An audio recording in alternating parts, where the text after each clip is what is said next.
The views and opinions expressed in this podcast are simply that, opinions. All are presumed innocent until proven otherwise in a court of law. Sensitive topics are discussed. Discretion is advised. Alex and Derek King were just 12 and 13 years old when they confessed to the bludgeoning death of their father. But did family friend Ricky Chavis play a role in this brutal murder? The young boy's confession was called into question after it was discovered that Ricky is a convicted pedophile who was after Alex.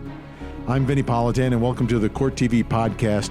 This week, we're diving deeper into this case with an audio edition of our original series, Accomplice to Murder with Vinnie Politan, which takes a closer look at trials and verdicts that may not be as clear-cut as initially thought.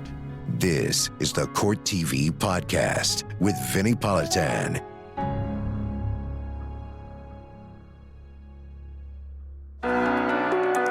Neighbor sees the house on fire. He was expecting to find a man and his two sons, but what he found was a dead man. There's blood on a lampshade. There's blood nearby. So he died very violently. After Terry King's body was discovered in the house, people realized his boys were missing. I was in my office the morning after the murder when I got a call from the sheriff's department telling me the boys had confessed to the murder. Finding this notebook prompts police to look into Rick Chavis's background. We have to take the blame for him. It's real simple. They killed him. They confessed that they killed him. She wanted to keep Alex, and he wanted to get rid of Terry King. It just seemed so convenient for them to blame Ricky Chavis.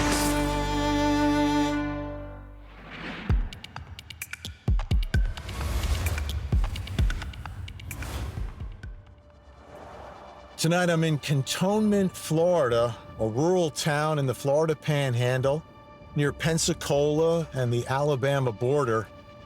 The town is just a few streets wide, but back in 2002, it became known for one of Florida's most notorious murders and a trial that gripped the nation.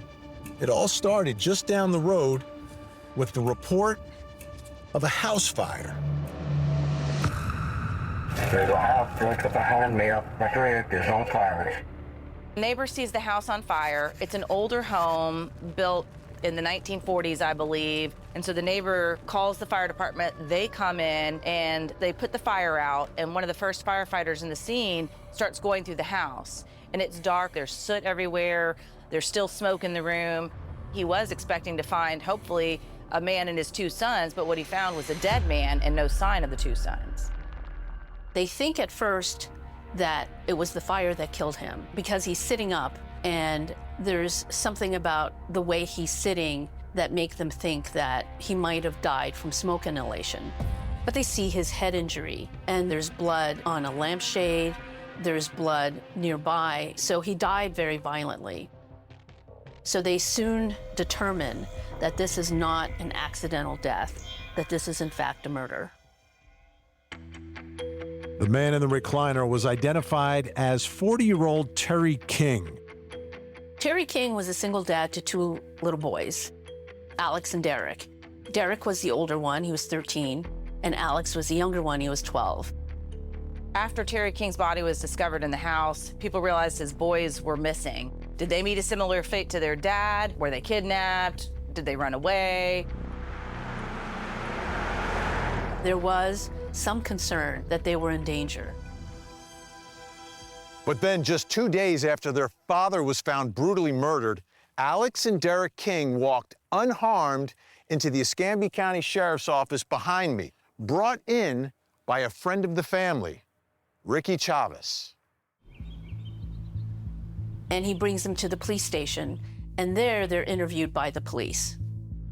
Okay, this is going to be a recorded statement being taken at the Escambia County Sheriff's Department. And what Alex and Derek tell police is absolutely horrifying. They basically confess to the murder of their own father. Derek says that he beat his father over the head with a bat. And Alex says that he's the one that gave Derek the idea that they should kill their dad.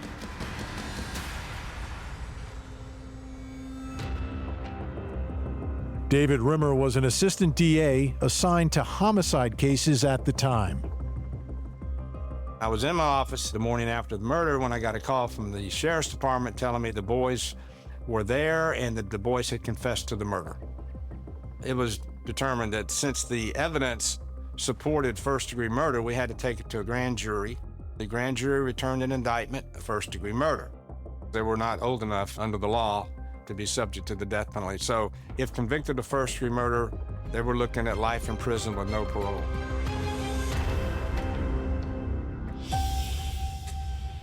This case had a lot of media interest because it involved these two little boys. And because they were charged as adults in Florida, you could show them, you could take pictures of them, you could put them on camera. And they really looked like little boys. People were so interested in it. It was national news crews, it was international news crews, satellite trucks lined up down the block, reporters covering the lawn in front of the courthouse. There was a ridiculous amount of press coverage. Sharon Potter Wilson was hired to represent Derek King. They were way too young to give a lot of explanation. So we had to look at bits and pieces and try to put the picture together the best that we could. That included visiting the scene of the murder, where they discovered shocking new evidence that showed the crime in an entirely new light. We found a notebook of Alex's that was left on the kitchen table. There was a handwritten letter from Alex in which he was talking about how much he was in love with Ricky Chavis, how he wanted to spend the rest of his life with Ricky Chavis. Ricky Chavis, the helpful friend of the family who brought the boys in to confess. Ricky and Terry King were friends. They got to know each other when they lived in the same trailer park. And Ricky was a handyman. He was a mechanic. News crews started following Chavis, who let them into his home. He is the fix-it guy for the neighborhood, and he's also the hangout for the boys in the neighborhood because they could tinker on the cars. They would come in, they would play video games. Ricky took a particular liking to Alex. Terry King couldn't always watch his child while he was working, so Ricky was like, I'll help you. Put me on the sign-out sheet at his school. I'll watch him after school. Finding this notebook prompts police to look further into Rick Chavis's background. And this background includes criminal convictions for having inappropriate relationships with the boys. And there is a criminal record that he has of having molested boys in his past. Armed with this new information, police take another look at Chavis's behavior after the murder. He didn't call the police to say, I've got these boys, they've just killed their dad. Instead, he takes them back to his trailer, he washes their clothes, he hides them out, and supposedly all to help the boys, but who's that really helping? And then, as suspicions of Chavis grew, Alex and Derek changed their story. They were now claiming that their confessions were fabricated, that in fact it was Ricky Chavis who committed the murder and convinced them to confess. And when I started hearing this and knowing what I knew about Ricky Chavis at that particular point, it looked like it might be something that I might ought to present to the grand jury. And so I did, and they indicted him as well. Once the boys changed their stories, the prosecutor is faced with two theories of the murder. On one hand, Ricky Chavis is the mastermind, and the boys are the victims. In the other theory, the boys are the mastermind, and Ricky is the accomplice. But he's got to try them separately, so it creates two trials, and he tries Ricky first and the boys after. Ricky Chavis, a convicted sex offender who prosecutors say was sexually abusing 11-year-old Alex King, went on trial here in late August of 2002 for the murder of Terry King. Good morning, ladies and gentlemen. My theory of the case was that Chavis was the one, by his actions, his words, his conduct, encouraged the boys to kill their father so that he can maintain his sexual relationship with Alex. Ricky Chavis says they had a lot of freedom. He didn't have any physical evidence that Ricky Chavis did it. And in fact, the evidence was in the confessions of the boys that they killed their father.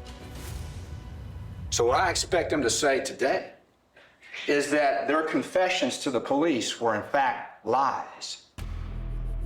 I had to call them to the stand to testify as to Chavis's involvement. Derek, do you know Ricky Chavis? Yes, sir. See him in this courtroom? Yes, sir. Did you point to him and describe what he's wearing? He's wearing a dark suit, sitting over there. According to Derek, Chavis devised a plan to help the two boys run away. The night of the murder, he told them to unlock the door to their house. What was your dad doing the last time you saw him before you went to sleep? Telling us to go to bed. Were you awakened by someone? Yes, sir. Who? Rick. Ricky told the boys to be as quiet as possible, and the three of them crept by Terry King, who was asleep on the recliner. We all walked to the back door. He said go to his car, that he'd catch up to us in a minute. And so we went to the front of his car and we hid. Derek and Alex then waited in the trunk of Ricky's car until he returned. Ricky then drove them to his house and once inside, told them what had happened. He said that there was a big fight and that he had to kill him. Did he say what happened after he killed him? He set the fire to his house. Did he ask you and Alex to do anything for him?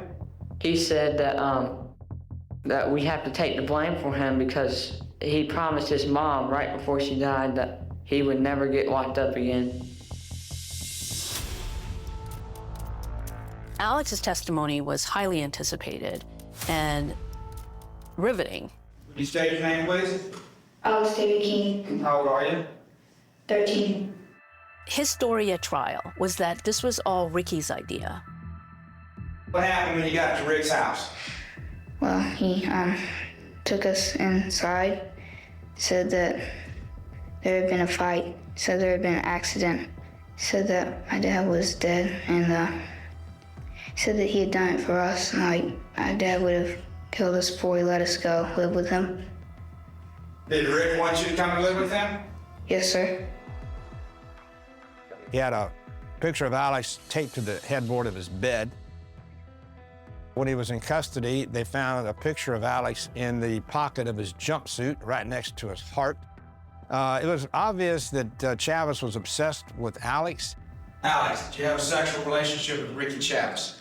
Yes, sir. How long had it been going on before your father's death? Well, a long time.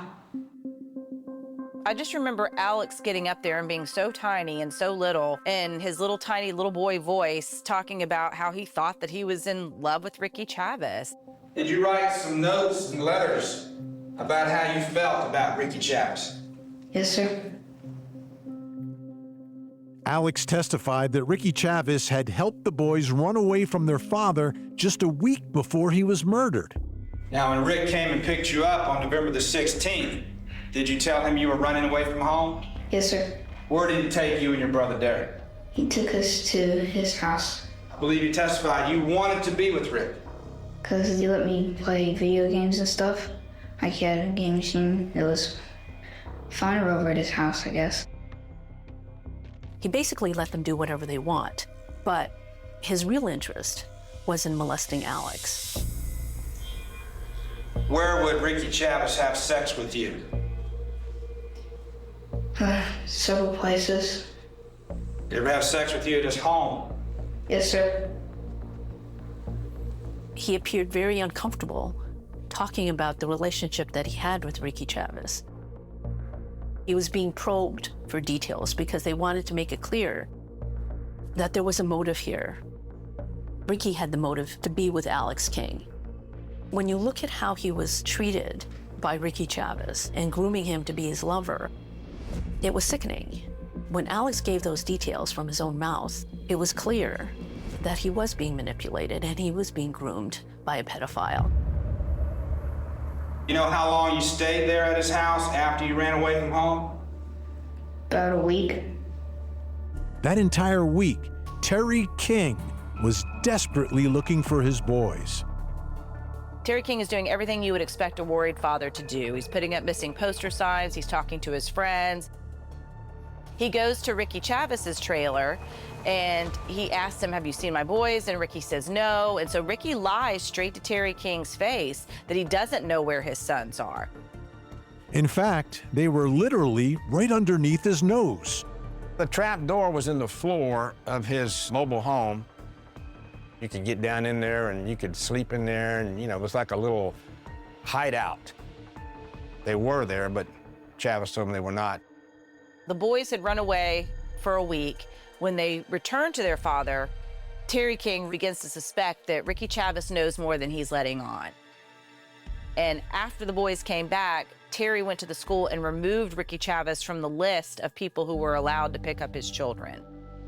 Ricky Chavis had a motive to kill Terry King once Terry King forbid Alex from seeing him again. I had the testimony of all of his inconsistent stories, his lies, his relationship with Alex, which was the motive on my theory, because he wanted to be with Alex. He wanted to keep Alex, and he wanted to get rid of Terry King. Mr. Terry King literally got his brains beat out with a baseball bat.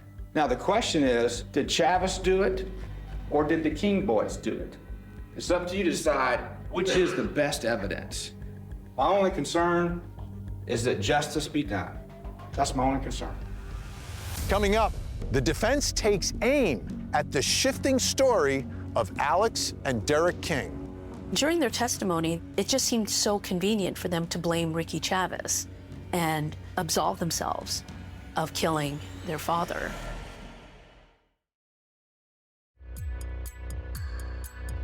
The prosecution had relied heavily on the King brothers to make their case against Ricky Chavis.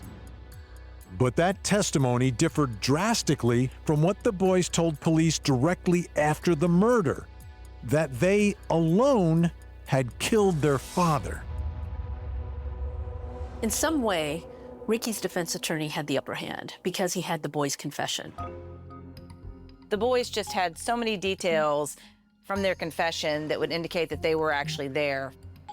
Mike Rollo was the defense attorney for Ricky Chavis. The evidence is going to show, and I think you're going to find, that in fact, their earlier detailed, chilling confessions to the police about what they did is going to convince you who the actual perpetrators are here. The defense wasted no time tying the boys to their initial statement. In your statements to the investigator, Alex, do you remember telling them that you felt mainly responsible because Derek took the hits, but you were the one who gave him the idea? I did say that. Watching their testimony, it seemed coached at times. And if you told the investigators that you hit your father in the head with a bat and he moaned, at which time you kept hitting him about 10 times, you wouldn't disagree that you told him that, right? If it's in my statement, I wouldn't disagree. Okay. But all that statement's really made up, right? Yes. And it's just to protect Rick Chavis, right? Yes. Okay. Rollo focused in on Derek's role in particular. The bat used to kill Terry King was never found, but the lawyer armed himself with one found in the King's front yard and used it to impress upon the jury what Alex initially said Derek had done. Who encourages, plans, and Alex sees his brother take a bat, not unlike this, and smash his father's brains in. Could a kid do this? Could a kid pick up an aluminum bat and apply that much force to kill their father? To answer that question, Rollo called Reggie Jernigan to the stand, a deputy sheriff and friend of Ricky Chavis, who was present for the boys' first statement to the police.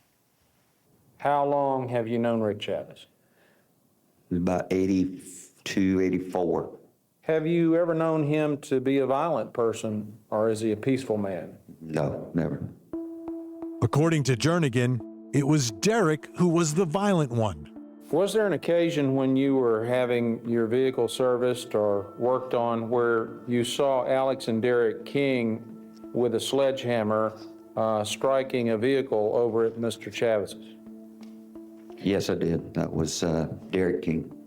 And as I pulled up, I saw this boy out there with a sledgehammer, and he was just beating the car, going all around it, up on top of it, just going at it like somebody possessed. He was just beating it. Somebody possessed? Yes. Possessed of what? I have no idea. The defense wanted to persuade the jury that at least Derek was very capable of committing this murder. The next witness Rollo called was Frank Lay, father of the foster family Derek lived with for much of his life. Derek King was with the Lay family for about 7 years, from the time that he was 5 till I think he was 12 years old. How did he fit with the family? Well, he had trouble engaging with our family in the sense that he, had problem telling the truth to start with, and we expect that and demand that.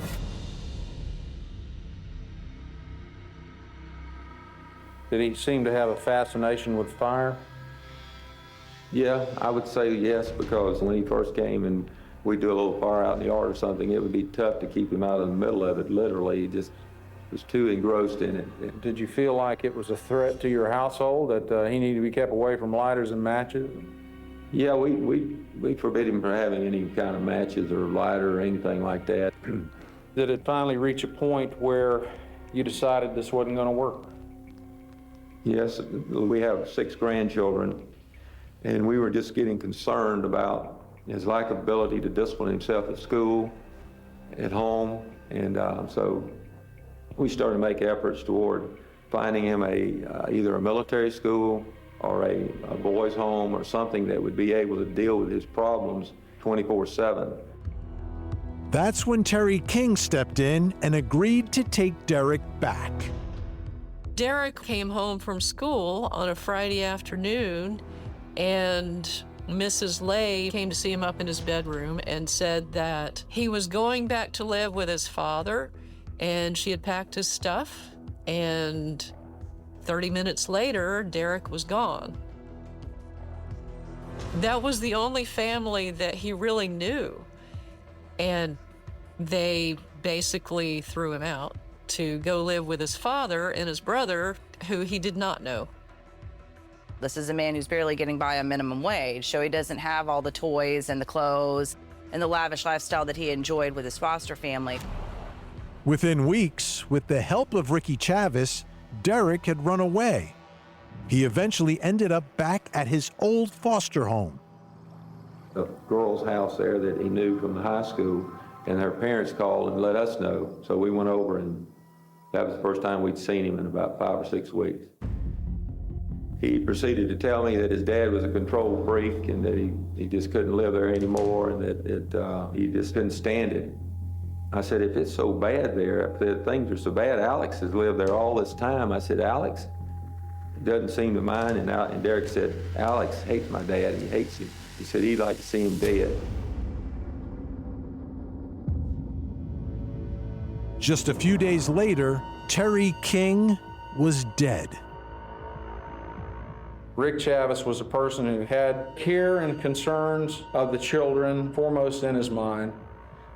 He did help them after they did what they did. He did pick them up. There's no doubt about that. Did he know they were going to do it? I don't think there's going to be any real evidence that he knew they were going to do it. They carried out their plan. It was their plan. It was a senseless killing to most normal people, but in their minds, it solved their problem. It got them away from their father, and that's what they wanted to do. The jury had reached a verdict in the trial of Ricky Chavis for the murder of Terry King, but the judge had ordered their decision sealed until after the King brothers were tried for the same murder. The trial of Alex and Derek King began here in the first week of September 2002. The young age of the two brothers attracted worldwide media attention and advocates from across the country. They felt like this was an example of a case where Florida's criminal justice system was failing, that these boys shouldn't be tried as adults. People came out of the woodwork to either be a part of this case or to support these boys.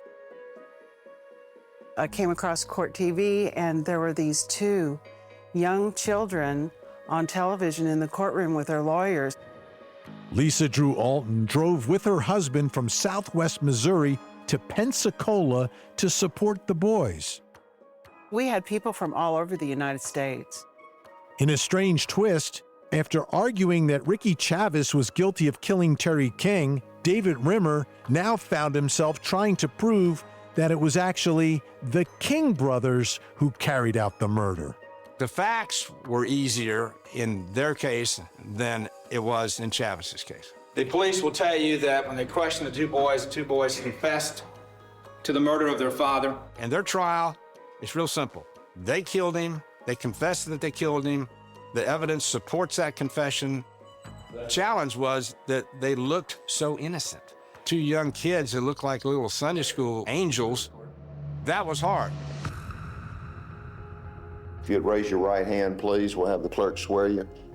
And it was the boys' initial confession that Rimmer made his star witness. I had their recorded statements, which I played for the jury. You know, I didn't need any witnesses other than their own statements that they made. I tell the jury what happened then after Derek and Alex were brought to the sheriff's department. They were brought in by Mr. Chavis and Officer Jernigan. We soon eventually started interviewing them. Alex told investigators that their father was enraged after the boys returned from running away. Harry called me into the green room, and he was talking about it, and he grabbed me by the wrist and threw me into the ground. He said that after Terry had pushed him down, that he and Derek went to another room, and he told Derek, "I wish he was dead." That's when Alex said he and Derek started scheming to kill their father. So we looked for a hammer, we couldn't find one. He pulled his bat out. I feel like we could use that, and if I was at it and I figured out that it would be a better choice. Derek said the boys then waited until their father had fallen asleep on the recliner outside of their bedroom. Know about how long that was? 5 or 10 minutes, somewhere around there. It was Alex who set the plan in motion. He was like, "You better go ahead and do it if you're gonna do it." The boys crept out of their bedroom with Derek in the lead. Their father was sitting in a recliner with his feet propped up. Once they were certain he was asleep, Derek approached while Alex looked on. And what's particularly shocking is the crime itself. When Derek got close enough, he raised the baseball bat over his head and came down hard. The details that both children give are very graphic. First time, something felt like wood cracking or hitting concrete or something. And then I was afraid that he might wake up and see us, so I just kept on hitting him. But my anger just was so overwhelming that I just did what I thought was right.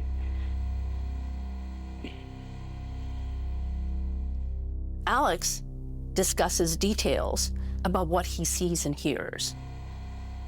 Every time he made contact, blood comes from his head.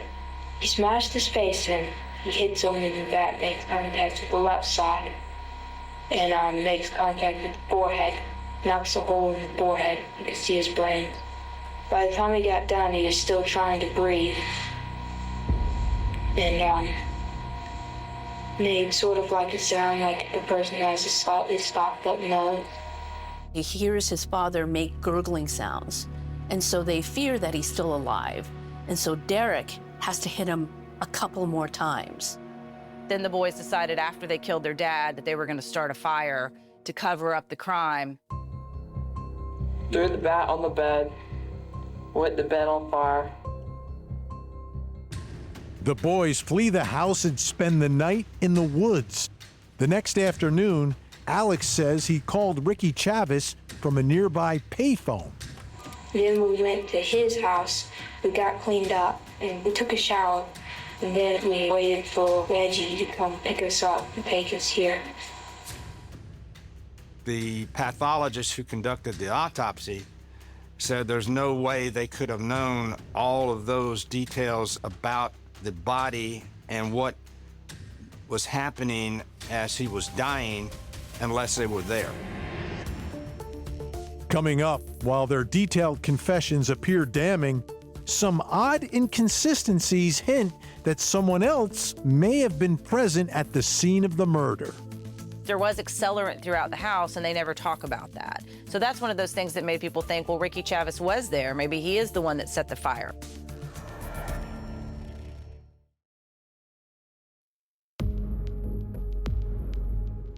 With Alex and Derek facing potential life sentences, the defense tries to return attention to the person they say had the real motive to murder Terry King.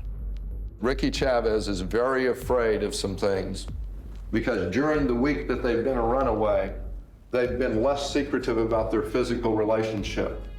And Derek has been allowed to watch as this 40-year-old pedophile sits Alex on his lap and kisses him. According to the defense, Ricky panicked when Derek was picked up by police after running away. Derek might say something that would lead back to the discovery of this relationship, which Ricky Chavis knows will end his free existence for the rest of his life. Alex is told one thing: what we need is to get Derek back, and here's how we will do it. I will take you back at midnight, Sunday night. You will open the back door and I will come and get you.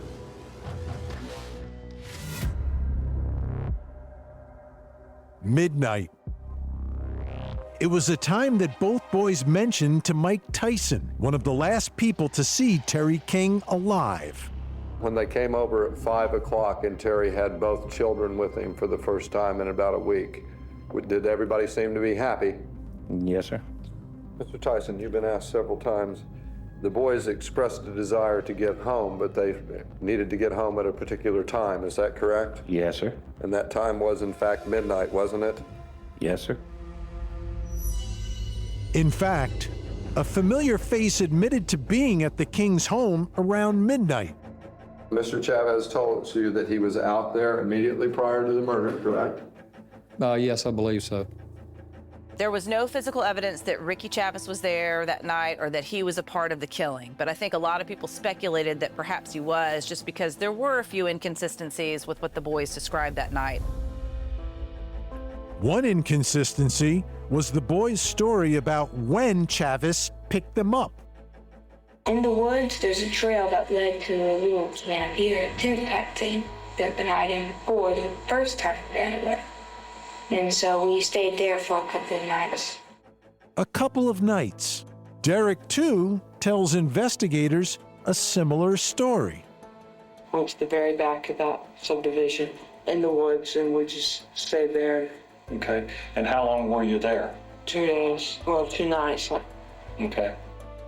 The only problem with the story, the boys were lying. It was the same lie that Chavis initially told police. First, he told you they were in Pace and you picked them up there. Yes.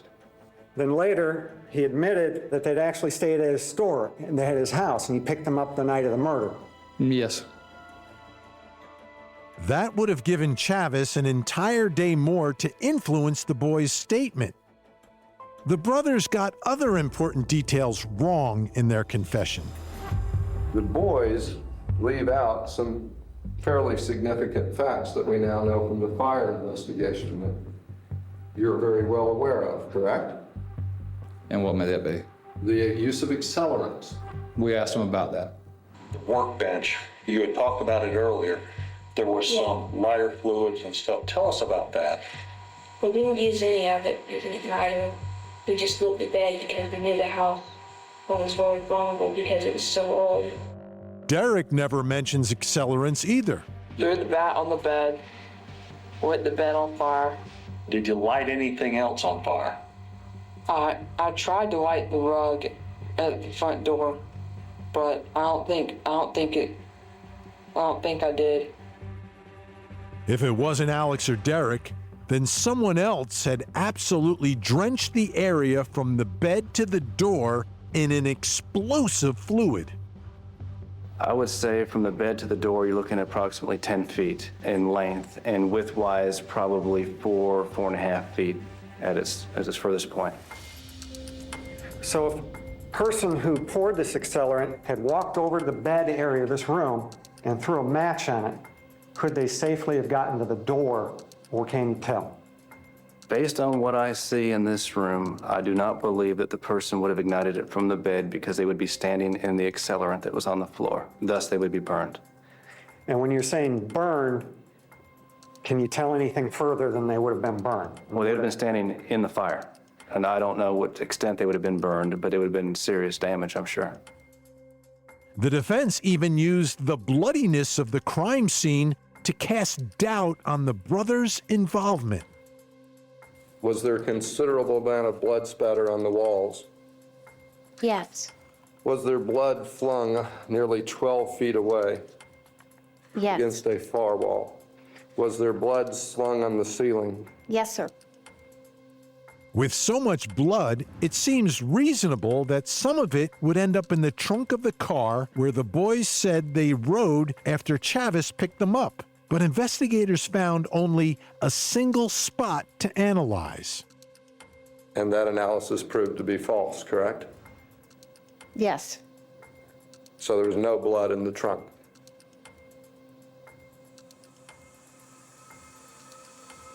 Is that correct? Based upon the DNA analysis, yes. But investigators failed to test a key part of the car for blood. Did you send any samples from the steering wheel or the front seat off for testing? I don't believe so. I don't have that report right in front of me, but I don't think so. Once they had the confession from the boys, they wanted to suggest that they stopped investigating, and they didn't do more to corroborate the confessions to the crime scene. I asked if Rick Chavis had picked him up or if he was involved in any way. Yes. We asked them. They told us no, so we accepted that at face value, and we let Mr. Chavis go, correct? Yeah, we sent him home that night.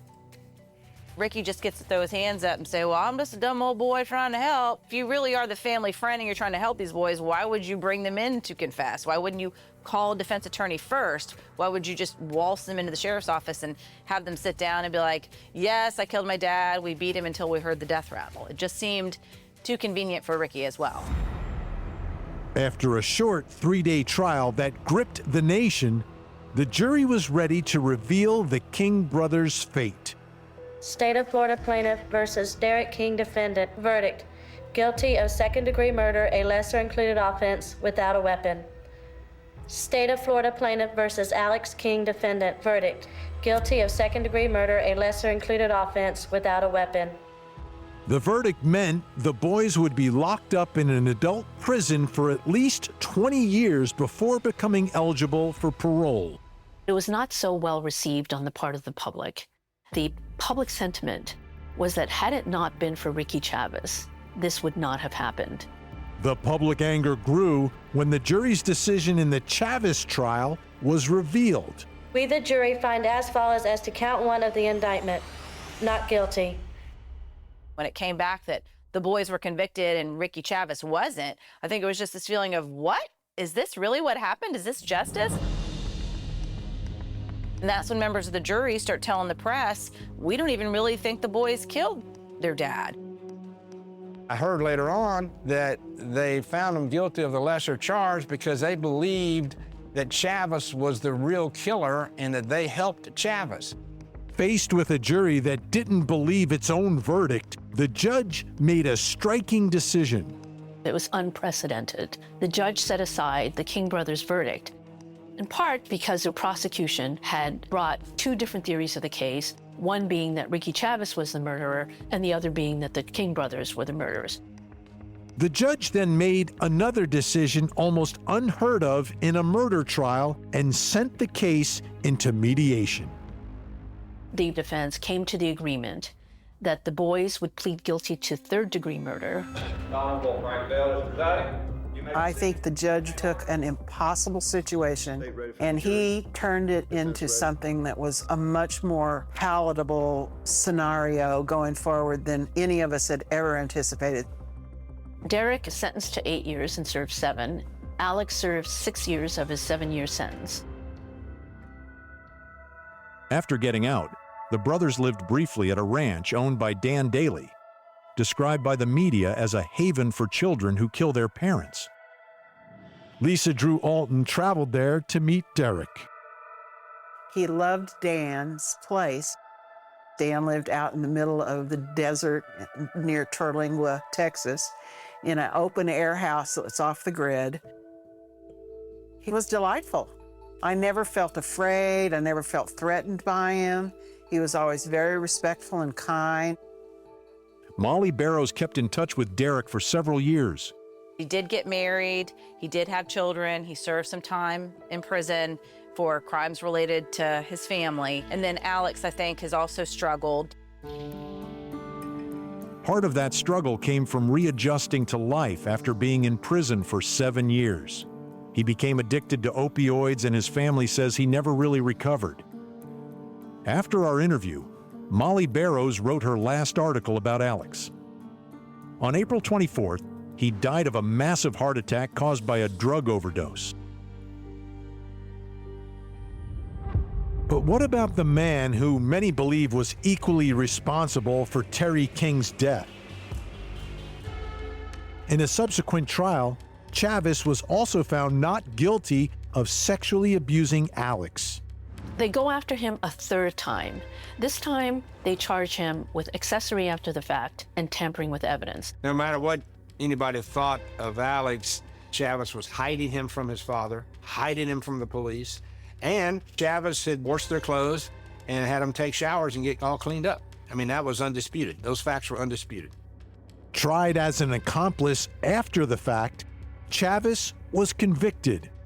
He was sentenced to the maximum 30 years in prison. Ricky Chavis is in a prison right here close to home in Milton, which is a community just outside of Pensacola. And right now he's scheduled to get out in about 10 years.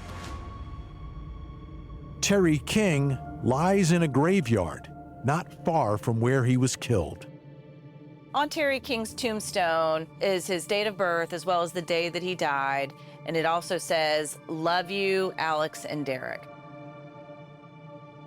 He was a loving father. He did the best he could with what he had. That's all for this week. New episodes of Accomplice to Murder premiere Sunday nights at 8 p.m. Eastern only on Court TV. There are links in the show notes where you can find out how to watch and catch up on this Court TV original true crime series. You can also find me on my other show, Closing Arguments with Vinnie Politan, every weeknight at 8 p.m. Eastern, where we look at the biggest current true crime stories from across the country. Thank you so much for downloading, and as always, please don't forget to hug the kids. This podcast is a production of Court TV. Go to CourtTV.com for more content, trials on demand, and to find out how to watch Court TV in your area.